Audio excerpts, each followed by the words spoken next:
Appalachia is the epicenter of the opioid epidemic. Millions of pills and thousands of lives affected. The problem is not new, but solutions may be on the horizon. Tonight, in an Eyewitness News special town hall roundtable discussion, we explore some of the solutions for an addicted Appalachia. Eyewitness News starts right now with special coverage of the opioid crisis, Addicted Appalachia.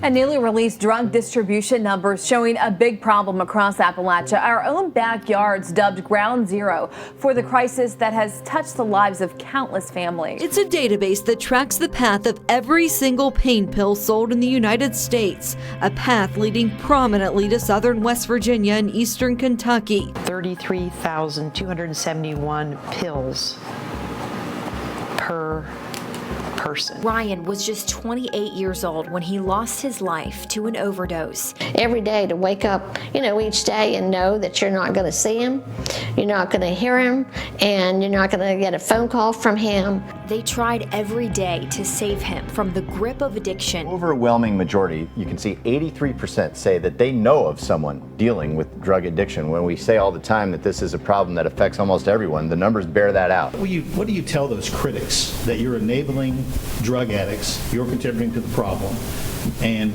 if it's their time, it's their time? Well, Narcan enables people to breathe. That's the first and foremost thing that it does. A confirmed tornado touching down in Kanawha County. Tonight, a bird's eye view of the path of destruction and a look at the work that still needs to be done to clear out the damage left behind. Plus, what's being done to help the thousands of people who are still without power right now. New here at 5 tonight, the National Weather Service says that storm damage indicates a tornado did touch down specifically in the Alum Creek area of Kanawha County. Right now, the Weather Service is working to determine the tornado's strength. Tens of thousands of people are still in the dark and roads are still blocked after strong winds knocked out power and uprooted trees. And we continue our storm team coverage tonight. Eyewitness News crews have been out tracking the damage as cleanup begins. And 11 bucket trucks simultaneously working to get all of these power poles back up. What happened last night when that storm rolled through, basically right through this neighborhood, one of those poles was yanked down, and then a domino effect, bringing down all of the other poles around the perimeter of that parking lot. With his storm team severe weather alert. And we begin this noon hour with a severe weather alert. The Weather Service has now determined what caused significant damage in tornado in Kanawha County. Take a look at this incredible video from our Eyewitness News Sky Team drone that we just got into the newsroom just the past 15 minutes. It gives you an exclusive bird's eye view of exactly how bad the damage is at the Big Bend Golf Course. This is a look at the clouds rolling in over Charleston. The temperature is dropping, the wind whipping at times, and it was rainy for much of that day. We do have team coverage. Jesse Starkey live in Putnam County, where neighbors are cleaning up after a strong storm. Starts right now with breaking news. Severe weather hitting really the entire region tonight. This is just a glimpse of what we've been seeing driving down into downtown Dayton, this area, neighborhoods around here. It's a common sight just like this everywhere. With breaking news. And breaking news this noon hour, this video just into our newsroom from Lotus Drive in Charleston, where multiple shots were fired, killing one person and wounding another. All of this following a police chase this morning involving a motorcycle. Let's go straight to Bob Aaron, who is live from the scene. Bob, we understand that you actually heard the gunshots. What else can you tell us? With breaking news. It's 6:30. We're following this breaking news as we show you some of the video from the scene right now from South Charleston. Fire crews on the scene of a couple of fires. A house caught fire, and we know those flames then jumped to some nearby buildings. This is what the scene looked like. Eyewitness News starts right now with team coverage of the West Virginia teacher strike. We're learning more about what's happening inside as that education reform bill is in the House of Delegates, learning that they may have just killed that bill. Let's go inside to Eyewitness News reporter Allison Scott, who's monitoring things there now. And Allison, you've seen many of these teachers out on the picket line from this morning and also here at the Capitol. What's the latest right now? Yeah, Jennifer, we actually just have a lot of cheers coming in right now. I'm here with Delegate Sammy Brown. Now, you have been here all morning. You were firing these teachers up, and you are emotional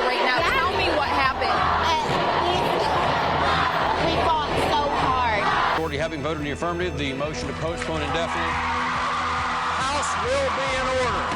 Cheers erupting from the House chamber and from the hundreds of teachers and service personnel outside the House as they learned Senate Bill 451 was tabled indefinitely. We have team coverage for you tonight. Kaylee Gunderson and Ashley Bishop both at the Capitol with the status of the bill and reaction from the governor late this afternoon.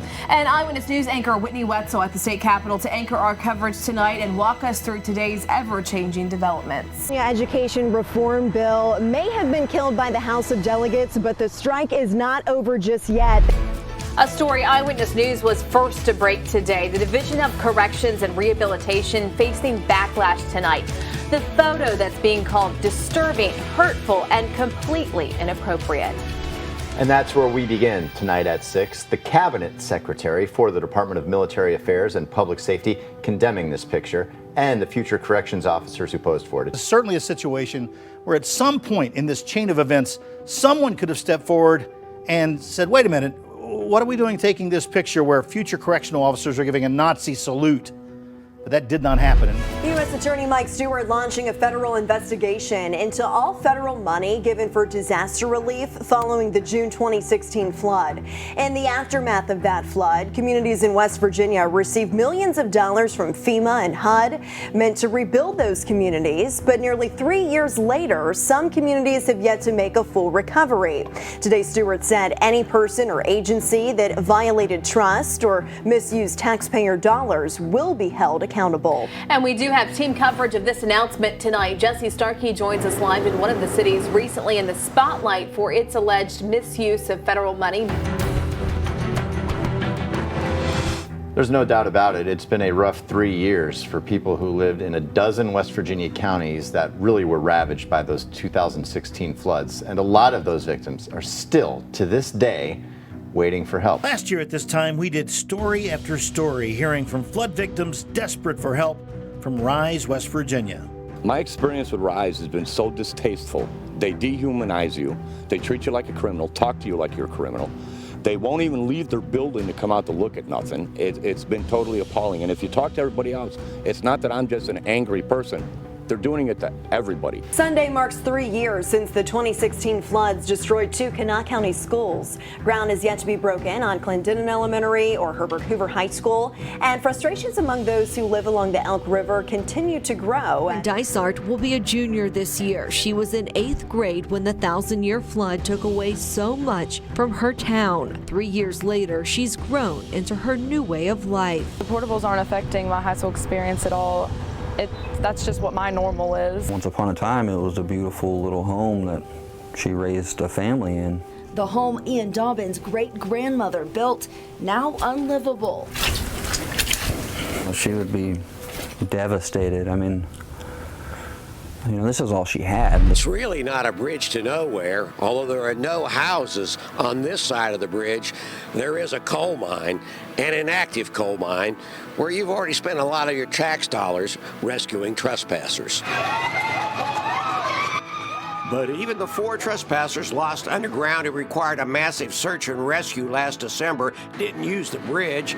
They entered elsewhere. I called the governor's office and talked to the guy in charge of funding for the Department of Transportation, and he told me that it was on the Roads to Prosperity program.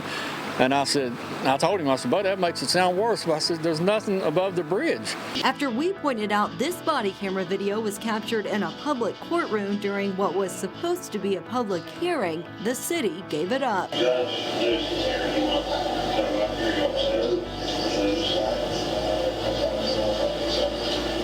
we have a say in that?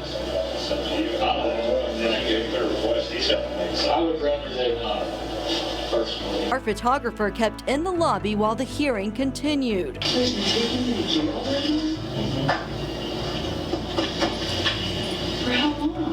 Get out of here. Take a look. It shows someone on the ground while two officers are trying to restrain them.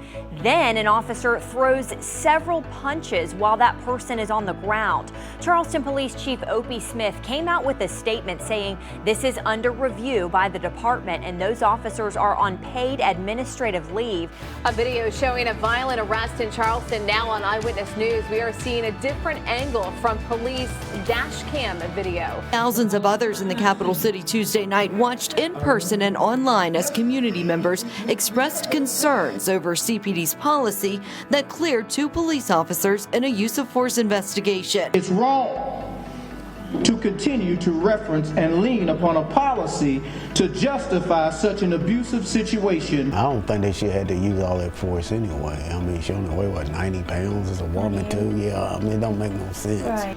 They hope more training can help officers learn to handle situations when they come in contact with someone who is mentally disabled. Force used in the arrest of Frida Gilmore will now be turned over to the FBI. She has also agreed to review the use of force policy along with Charleston Police and members of the FOP. Charleston Police have been wearing body cameras since 2016. Now the camera is always rolling, recording video. So all an officer has to do is press a button and the camera will start recording video and audio. The officer can then upload that clip at the end of his shift. Just takes one phone call right now to get a fugitive off the streets, but we can't do it without your help. Inside our newsroom right now, Kanawha County Sheriff's deputies and Charleston Police are standing by ready to take your calls. That number to call. U.S. Marshals arrested Kimberly Putnick after she walked into our studios and gave up to face a 2012 parole violation charge.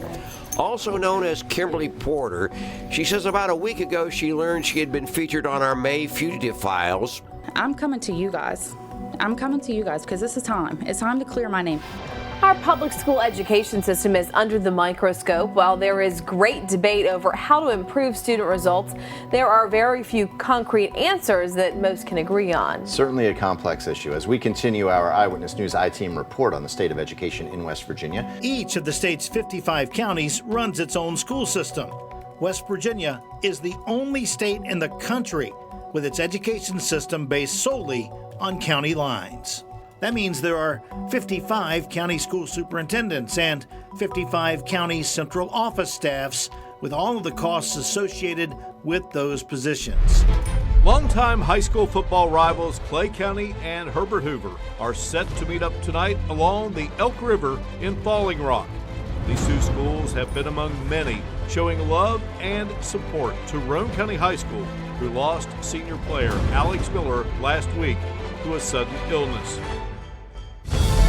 Both teams will be playing in the memory of Miller and Raider Nation here tonight in this Battle of the Elk.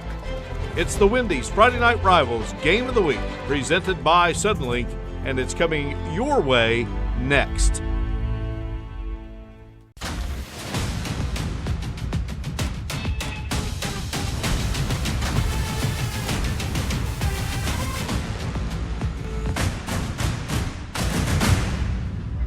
We welcome you inside Joe Cali Field in Falling Rock, West Virginia, along the Elk River, where this evening we bring you our fourth edition of the Wendy's Friday Night Rivals Game of the Week, presented by Suddenlink, and it features a battle of the Elk as the Clay Panthers 1-1 on the season. This Clay team playing offensively without Riley Perkins. Good fullback. Krajewski puts it in the air, looking for Vance. He's got Vance.